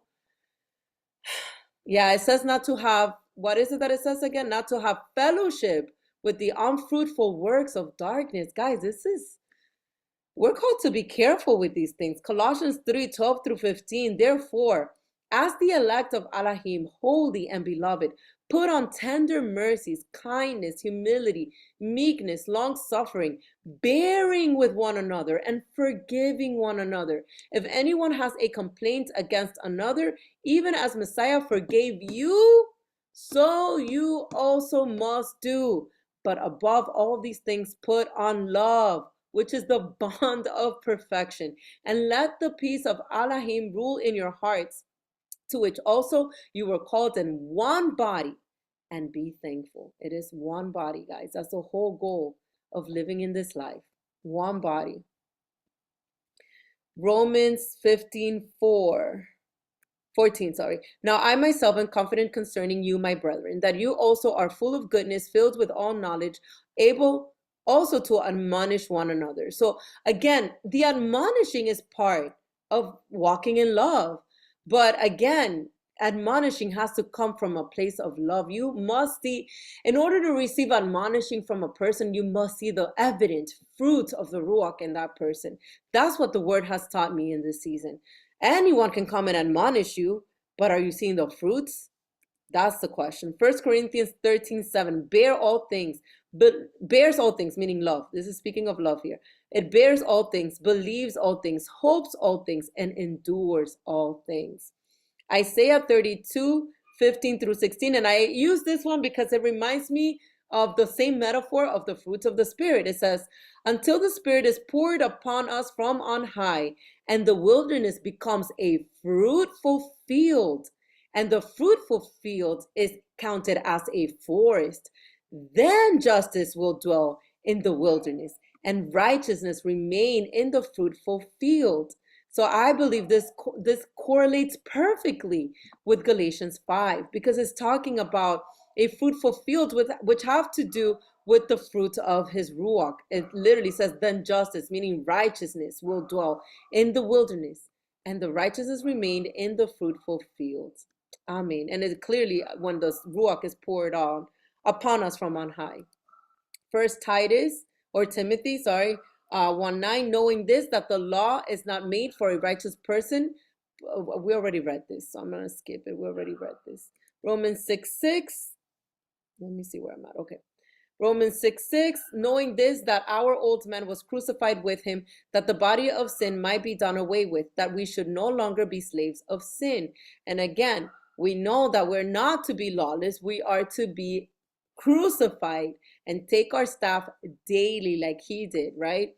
Galatians 2:20, I have been crucified with Messiah. It is no longer I who live, but Messiah lives in me. And the life which I now live in the flesh, I live by faith in the Son of the Most High, who loved me and gave himself for me. Amen. Galatians 6:14, but Haya forbid that I should boast except in the cross of our Adon Yahshua HaMashiach, by whom the world has been crucified to me, and I to the world. Romans 8, 4-5, that the righteous requirement of the law might be fulfilled in us who do not walk according to the flesh, but according to the Spirit. You guys see that there, right? The righteous requirement of the law might be fulfilled in us who do not walk according to the flesh, but according to the Spirit. For those who live according to the flesh set their minds on the things of the flesh, but those who live according to the Spirit, the things of the Spirit. And again, I think, I don't know if it's just me, but I think to me it's evident when you see someone who walks in the Spirit as opposed to walk. And it's not to say that people are walking perfectly, like there's no flesh in them whatsoever. Obviously, we know it's a daily battle and it's a struggle. But all in all, like altogether, you're able to see when people walk it, like are attempting to walk in his Spirit, like even the way they conduct themselves, the way they speak, it's like love pours out from their pores. And I think it's evident. And if you can't see it, tell the Holy Spirit to lead you to see, because people can fake things for a hot minute. People can act and put a show for a hot minute, but believe me, when the pressure comes, the fruits will be evident, whether they are of the flesh or of the spirit. Heck, you don't even have to go far. Go driving with someone in the middle of traffic and somebody cutting the person off. You'll see you'll see. You'll see. I'm just saying. And then lastly, Philippians 2:3, let nothing be done through selfish ambition or conceit, but in lowliness of mind, let each esteem others better than himself. In lowliness of mind, let each esteem others better than himself. And that's something that I've been praying, Abba. I'm not gonna lie, this season, like, Abba, help me esteem others better than myself. Help me truly love others more than I love myself, than I care for myself. That should be our daily prayer. And let me just show some slides here. And again, we know that it is going to be a constant battle, guys. I know we're not exempt. As long as we're in this flesh and in this world, it's always going to be a spiritual warfare. We're always going to, it's the flesh and the spirit are, opposing one another. And our prayer is always that the spirit may win. And again, like I said at the beginning, as long as you are able to, I think the first step to this is recognizing that we need him. It's recognizing that just like Paul said, wretched sinner that I am. The minute that you recognize that you are a wretched sinner, I think you're on to a good place, because you recognize that you need him to conquer, right? That you need him to conquer. I think that would be the first step. The second step would be to basically supplicate him, to beg him to help us. Help me. How many times have I dealt with a desire of my flesh, maybe not super sinful, but still a desire that I know is fleshly, or a thought that I'm like, why am I thinking like this against this person? And I asked the Holy Spirit. I've asked the Holy Spirit because I've caught myself in that. We all fall short. And I think a part is of asking him, Abba, I don't want to have these thoughts. I don't want to think like this. I don't want to entertain pride in my heart. I don't want to entertain these things. I know what I'm dealing with. I know what I battle with. Help me. I think when we really come to him like that wholeheartedly in meekness, he truly helps us. He truly sends his helper, right? And again, and another thing would be to not only to beg him for help, obviously, but to be grateful, to recognize where we were and where we are no longer in. And to recognize that if it wouldn't have been for him, we would have been as good as that, honestly. And it's a matter of truly taking up the staff daily and following him wherever the lamb goes, death to self, and simply just to serve him and serve others. That's truly, I believe, where the warfare is won. It's won daily. When people come at you, when people come at your page or your text messages, your DMs, and and they try your flesh, right? How are you going to react to that? Because how you react to that will quickly show you what you need help, what area you need help in, right? Abba, man, my flesh is taking right now. Take care of my thoughts right now, because I just want to I just want vengeance, I just want vengeance, Abba, but be honest with him. Let Abba know what you're feeling. And again, I have this graphic here because I do want to bring this back to the context of the whole book of Galatians, which again is the distinctions between the book of the covenant and the book of the law. And why do I put the fruits of the spirit under the book of the covenant and the fruits of the flesh under the book of the law? Because we know that the fruits of the spirit are evident when we are walking in his covenant promises given to Abraham. Those fruits of the spirit are evident. We're evident in Abraham. We're evident in Isaac. We're evident in Jacob. And we're evident with every righteous man in scripture. However, the book of the law was brought because of the fruits, as a result, actually, of the fruits of the flesh, which began with adultery and idolatry. Adultery, because the sin of the golden calf was basically adultery. They sinned with another idol, with another god, after they had gotten in basically a marital covenant with the Most High. So again, the book of the law was given as a schoolmaster to avoid the fruits of the flesh that they were clearly showing. They were fornicating, they were unclean, idolatry, sorcery, hatred. I put hatred twice, I just noticed. Contentions, but you name it. The book of the law came as a result to that. So I thought it was interesting, and I put it here in that division because it made sense to me to see it in that, under that lens. So what is the law of Messiah? Speaking of the law of Messiah, again, it's not contrary to the Torah. Clearly as stated in chapter 5, that works of the flesh, clearly is stated in chapter 5 that works of the flesh are indeed connected with transgressing the book of the covenant instructions. What has changed is our relationship to Torah as we, as believers, behave to the Torah as inclusive in the book of the covenant. Again, the law of Messiah is forever. The law is the same law of the Most High. And the key is understanding. We have Aaron, the earthly Levitical priesthood, which was imperfect. And then we have Messiah, the heavenly Melchizedek priesthood, which is perfect. And we see it in Hebrews 7:11. Hebrews 8:6 once again. But as it is, Messiah has obtained a ministry that is as much more excellent than the old, as the covenant he mediates is better, since it is enacted on better promises. And this goes back to 7:11. Now, if perfection had been attainable through the Levitical priesthood, for under it the people received the law. What further, you see here the distinction, they received the book of the law here under the Levitical priesthood, right? What further need would there have been for another priest to arise after the order of Melchizedek, rather than one named after the order of Aaron? So again, the key is understanding that Hebrews 8:6, it's based off Hebrews 7:11 and vice versa. It all goes back to that. All right, now we're going to go to chapter 6 to conclude this study. So who can read chapter 6 for me? Chapter 6 is shorter. I can. Thank you, Jess. So I just read the whole thing, right? Yeah. Okay. Brethren, if a man is overtaken in any trespass, you who are spiritual, restore such a one in a spirit of gentleness, considering yourself, lest you also be tempted. Bear one another's burdens, and so fulfill the law of Christ. For if anyone thinks himself to be something when he is nothing, he deceives himself. But let each one examine his own work, and then he will have rejoicing in himself alone and not in another. For each one shall bear his own load. Let him who is taught the word share in all good things with him who teaches. Do not be deceived. The Most High is not mocked, for whatever a man sows, that he will also reap.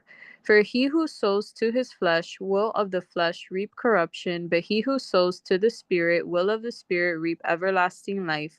And let us not grow weary while doing good, for in due season we shall reap if we do not lose heart.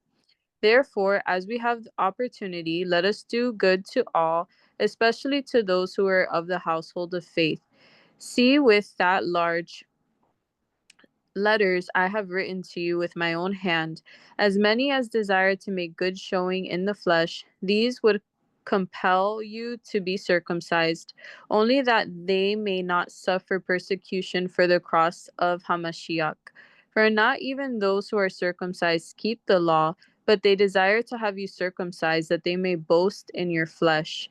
But Abba forbid that I should boast except in the cross of the Adon Yeshua HaMashiach, by whom the world has been crucified to me, and I to the world. For in Yeshua HaMashiach neither circumcision nor uncircumcision avails anything, but a new creation. And as many as walk according to this rule, peace and mercy be upon them, and upon the Israel of Elohim. For now on let no one trouble me, for I bear in my body the marks of the Adon Yeshua. Brethren, the grace of our Adon Yeshua HaMashiach be with your spirit. Amen. Amen. Beautiful way to end that letter to the Galatians. So the very first thing we see on verse 1 is he's talking to the brethren. Obviously, this includes brothers and sisters. If a man is overtaken in any trespass, you who are spiritual, restore such a one in a spirit of gentleness, considering yourself, lest you also be tempted. So we are to help restore our brethren when they are overtaken by a sin, right? By sin. But again, with a spirit of gentleness. And I love that because it's basically a fruit of the Ruach. It's one of the fruit, many fruits, right? Gentleness is one of them. And something I want to point out is that Ecclesiastes 4:9 says, two are better than one because they have a good reward for their labor. And we know that he would always send them in pairs for the same reason. When Moses could no longer lift up his hands to pray to the Adon during the war, excuse me, he had Aaron and I forgot his name, the other guy, hold on his arms. They had to come and help. And every time they would help hold on his hands up, they would, advance in the war, meaning they would win against their oppressors. So two, again, are better than one. But again, we are supposed to do this walk in love, not a competition, not to see who's holier than thou, right? That is the whole purpose. Ephesians 4:2, with all lowliness and gentleness, with long suffering, bearing with one another, again, in love. For verse 4, where he says, but let each one examine his own work, and then he will have rejoicing in himself alone and not in another. Again, let each one examine their own work. It goes together with removing first the own plank of your eye, right? Before you go and even admonish someone else. Acts 20:35. I have shown you in every way by laboring like this that you must support the weak. And remember the words of the Adon Yasha that he said, it is more blessed to give than to receive. Romans 15 verse 1, we then who are strong ought to bear with the scruples of the weak and not to please ourselves. I love all the advice that Paul would give, by the way. 1 Thessalonians 5:14, now we exhort you, brethren, warn those who are unruly, comfort the faint-hearted, uphold the weak, be patient with all. Guys, I'm gonna say something, and it's this. It really bothers me when I have people that I feel like in a way I've labored for, and then, or even if I haven't labored for them, right? But that I know that they're not in a strong place in the faith as perhaps we are, right? They're weaker in the faith. And then I see others who hinder their walk by being so hard on them, by being so unruly, by being so boastful. I don't know. And it hurts me because so many sheep are literally discouraged. I myself have witnessed people who were so full of passion for his word, so full of life, even always constantly posting. And now all they do is post about like workouts or gardening or you name it. It's almost like there was one person who shut down their light. And that really hurts me. And I know, yes, it has to do with maturity on the end of those people being hurt and whatnot, and now able to surpass those things and let go. But we have to understand that not everyone is at the same level of maturity. Some people will truly get so hurt that they can't pick themselves back up. So that's why I believe Paul would constantly exhort the brethren to truly comfort the faint-hearted, to uphold the weak, to be patient with all of them. Understand where people come from. Understand that. Don't be so quick to just like, snap your fingers at them. And under the under the whatever, like, oh yeah, I come in love, but then here's a whooping. But anyway, let's continue. James 2 verse 8. If you really fulfill the royal law according to the scripture, you shall love your neighbor as yourself, you do well. Again, if you really fulfill the royal law according to the scripture, you shall love your neighbor as yourself, you do well. That's the whole point. And this is Yaakov speaking, guys. It's not even Paul. Romans 12 verse 3. For I say, through the grace given to me, to everyone who is among you, not to think of himself more highly than he ought to think, but to think soberly, as Haya has dealt to each one a measure of faith. And this has to do, by the way, because I read this one was for verse 2. Let me see, hold on. James had to do with verse 2, but the other one I read, I don't know where I put that one. Romans 12:3. You know what's so weird, guys? Like for some reason, today, Blue Letter Bible was mixing up like all my scriptures, and I just noticed that it's mixed up again. I'm thinking this is still verse 3. I don't know. Everything looks so mixed up. Second Corinthians 3, verse 5. Not that we are sufficient of ourselves to think of anything as being from ourselves, but our sufficiency is from the Most High. Yes. In other words, none of us have it all figured out or all together. Our sufficiency comes from Him. James 1, again, Yaakov, James 1, verse 22, but be doers of the word and not hearers only, deceiving yourselves. And now in regards to verse 3, this was all verse 3, verse 4. Oh my gosh, yeah, these verses are all mixed up. I'm sorry, guys. Verse 4, where it says, but let each one examine his own work, and then he will have rejoicing in himself alone and not in another. I had already read that one, but yes, let's continue. 1 Corinthians 11:28. But let a man examine himself, and so let him eat of the bread and drink of the cup. And again, Paul had very similar wordings to the churches. Luke 18, verse 11, the Pharisee stood and prayed thus with himself, Haya, I thank you that I am not like other men, extortioners, unjust, adulterers, or even as this tax collector. And obviously we know this is the parable of the tax collector, the one who died. Well, no, not the tax collector, sorry. Hey, what is it? The guy that was what is his thing? He was homeless. What is his thing again? His title that is given in that parable. You guys know what I'm talking about. That he goes to Abraham's bosom. Anyway, that parable, I can't remember, but this has to do with that parable, and he's Lazarus, yes. But he was poor, obviously. That's the whole point I was trying to make. Lazarus and the rich man. So yes, this Pharisee was the one saying, I believe he's the one saying like, oh, I thank you that I'm not like other men, even as this tax collector, etc., etc. I believe this is the parable. Romans 2, verse 6 has to do with verse 5, where it says, for each one shall bear his own load. Romans 2:6, who will render to each one according to his deeds. Verse 6, let him who is taught the word share in all good things with him who teaches. In other words, don't be stingy, people. Don't be stingy with those that are laboring. And Paul says it in 1 Corinthians 9:11-14. If we have sown spiritual things for you, is it a great thing if we reap your material things? If others are partakers of this right over you, are we not even more? Nevertheless, we have not used this right, but endure all things lest we hinder the gospel of Messiah.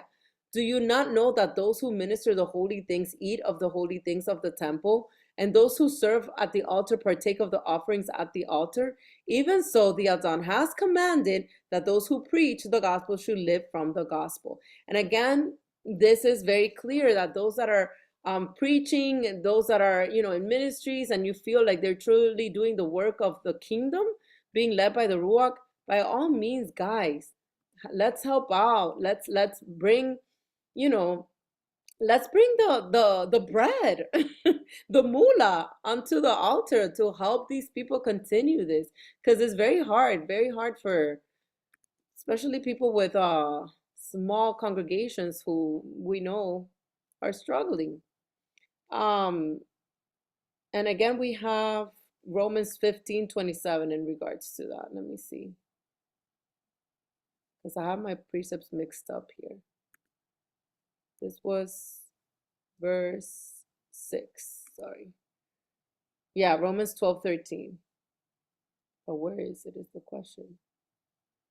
Yeah, this thing mixed all my precepts for some reason. Thankfully now towards the end. I don't even know where it is. Oh my gosh, it's all the way down here. Romans 12:13, distributing to the needs of the saints, given to hospitality. And again, distributing to the needs of the saints, not only to those who teach, but the saints of the congregation as a whole, right? Now,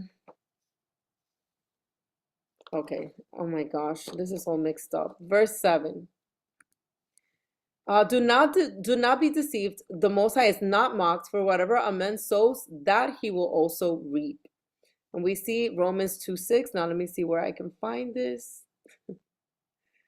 Romans 2:6. Who will render to each one according to his deeds?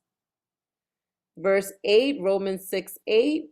Now if we died with Messiah, we believe that he shall also live with him. And this was verse 8. For he who sows to his flesh will of the flesh reap corruption, but he who sows to the Spirit will of the Spirit reap everlasting life. Verse 9. And let us not grow weary while doing good, for in due season we shall reap if we do not lose heart. And I love that one. Love that one. Why? Because people are constantly looking for instant gratification. But in scriptures, we see that when we're doing the walk with the Most High, is quite the opposite of instant gratification. It's actually delayed gratification. And so Paul and the rest of the disciples are constantly saying, do not grow weary in doing these things. For in due season, in other words, it's delayed when you will reap if you do not lose heart, right? Do not lose heart. We also see this. This was what, verse 8? No, verse 9. We also see that in 1 Corinthians 15:58. Therefore, my beloved brethren, be steadfast and movable, always abounding in the work of the Adon, knowing that your labor is not in vain in the Adon. Again, it's delayed gratification, not instant, but it will be indeed not be in vain. I was talking to the girls the other day, and we were talking about how the word says, like, what no ears has heard, no eyes have seen. Like, in other words, we cannot even fathom what he has prepared for those who love him, for those who endure. And we're here trying to, just cry out for things that we're not getting in this life, when really we should be focusing and storing riches in heaven like it is a bank. Because truly that's where we will see the reaping of our labor here. Not to say that he won't bless us in this life, but again, let's not set our eyes on those things, because if we do remain steadfast, we will see that our labor was indeed not in vain. And we also see for verse 10, where it says, therefore, as we have opportunity, let us do good to all, especially to those who are of the household of faith. And we have Proverbs, let me see where it is, down here, 3:27. Do not withhold good from those to whom it is due, when it is in the power of your hand to do so. In other words, if you are able to bless someone, then you bless them, especially to those who are of the faith. John 9:4. I must work the works of him who sent me while it is day. The night is coming when no one can work. John 12:35. Then Yahshua said to them, a little while longer, the light is with you. Walk while you have the light, lest darkness overtake you. He who walks in darkness does not know where he is going. And again, this has to do with verse 10. Now, verse 11. Sorry, I'm trying to see how this thing grouped it. Verse 11. See with what large letters I have written to you with my own hand. And again, many times Paul has been spoken of as, he had a condition that the Most High didn't heal. He expresses that condition as a thorn on his side. And again, we've heard that a thorn on the side in scriptures has never been a good thing. However, when I've been digging more the matter to see what was truly wrong with Paul, we see, or I'm able to see, and I don't know if you guys can see it, how he was clearly blind or half blind, or, had very poor vision, because guess what, guys? He was actually looking for the precept here. Acts, where is it? Oh my goodness, wait, hold on. Here it is. Let's see what happened. Let's see what happened to Paul. Acts 14:19. Then Jews from Antioch and Iconium came there, and having persuaded the multitudes, they stoned Paul and dragged him out of the city, supposing him to be dead. They stoned him. So you can only imagine what his face must have looked like.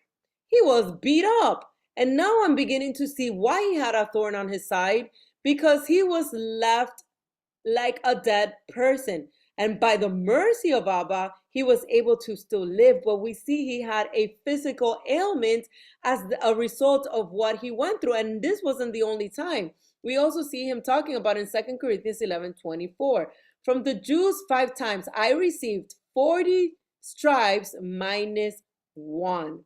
So he was receiving not only stoning with stones, but stripes. We see Galatians 4:15. What then was the blessing you enjoyed? For I bear you witness that if possible, you would have plucked out your own eyes and given them to me. So this makes it clear that the Galatians were so willing to give them their own eyes because clearly he had a beat up face that probably, I'm assuming, maybe had lost an eye, or like when you get beat up so badly like that you grow like you can't even open your eyes. That's what I'm beginning to see as the thorn on his side that he was dealing with. Yes, we were talking about this on Tuesday. Paul went through a lot, really most of the disciples as well. But in this particular case, I wanted to point out what Paul had gone through, because we see that he clearly he was, again, writing with big letters because he could barely see. And I believe this was the result of the persecution that he received. Now, verse 12, as many as desire to make a good showing in the flesh, these would compel you to be circumcised, only that they may not suffer persecution for the cross of Mashiach. Verse 12, we have Galatians 5:11. And I, brethren, if I still preach circumcision, why do I still suffer persecution? And I know that we already spoke about this, but just bringing in the connections. Philippians 3:8, yet indeed I also count all things lost for the excellence of the knowledge of Yahshua HaMashiach, my Adon, for whom I have suffered the loss of all things, and count them as rubbish, that I may gain Messiah. How beautiful. 1 Corinthians 1:18. No. 1 Corinthians 9:11 and 14. I have to find it. Hold on. The order does not change here it is. If we have sown spiritual things for you, is it a great thing we read? Wait, no. You see, this doesn't have to do with this. This is why this is getting confusing.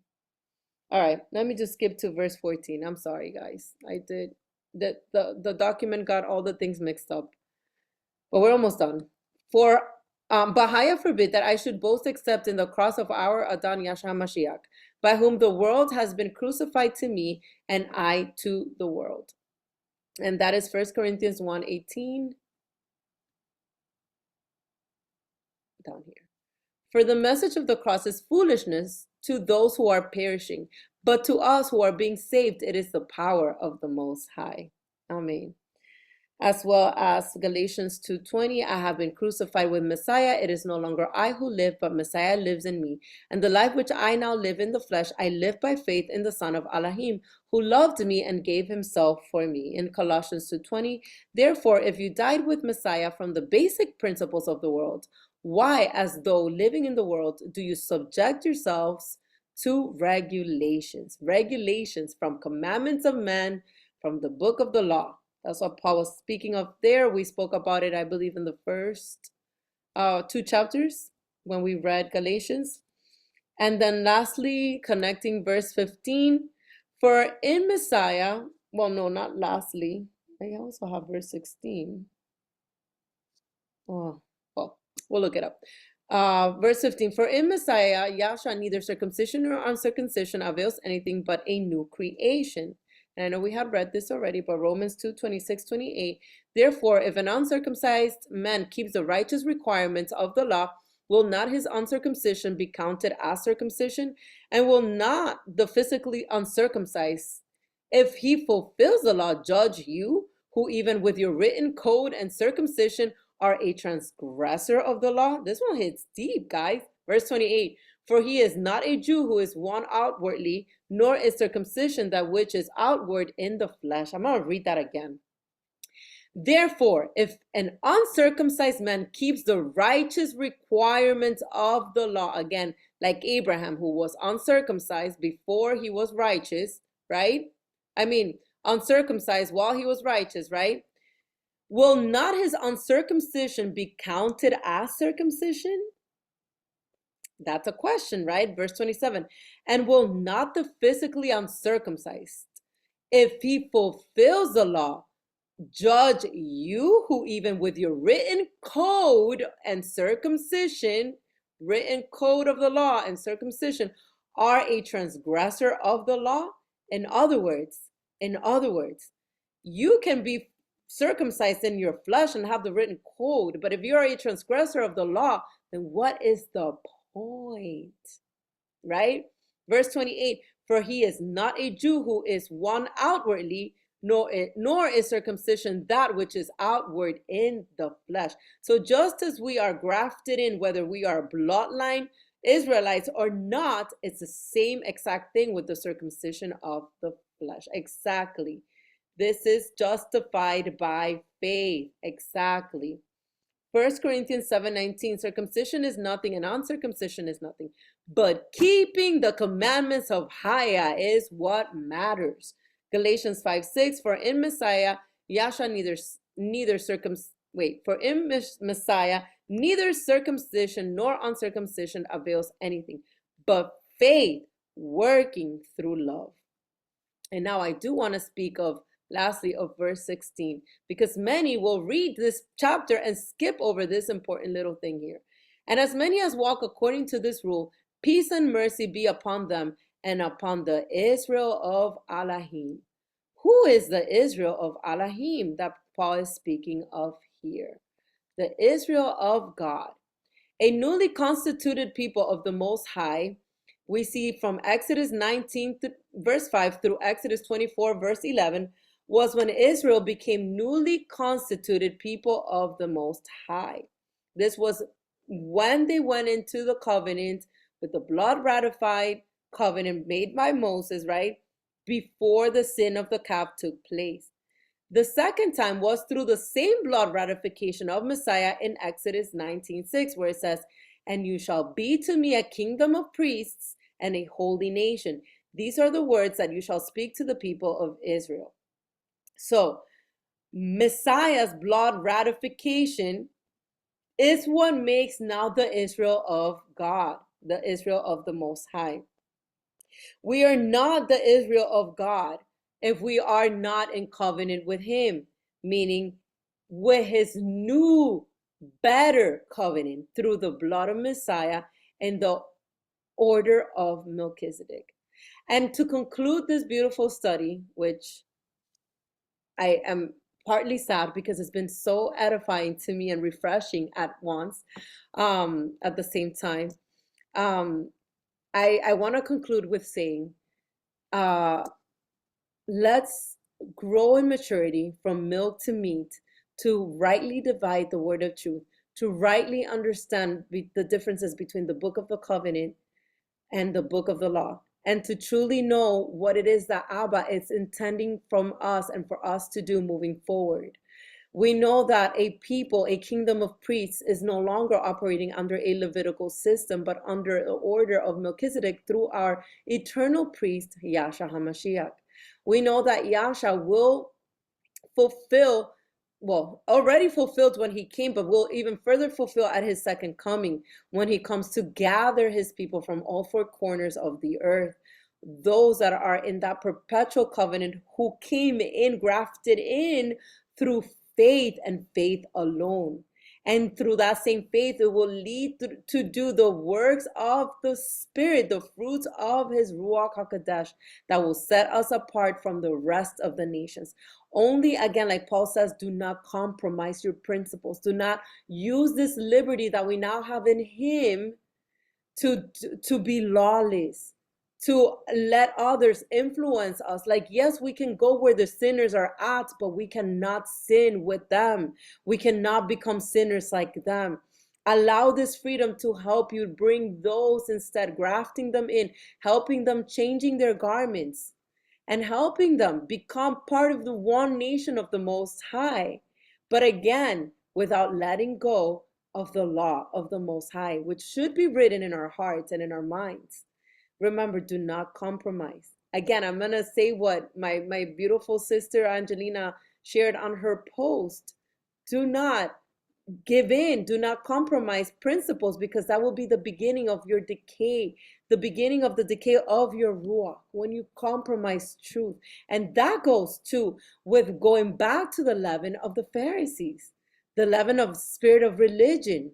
Religion is not a spirit, but you understand what I'm saying. The leaven of just going back to the yoke upon your necks. So I pray this study has edified you and brought further understanding. And I pray that it truly leads you to walk in the fruit of the Ruach, which begins with love. Love covers a multitude of sins. Not that it leads you to sin, but it covers.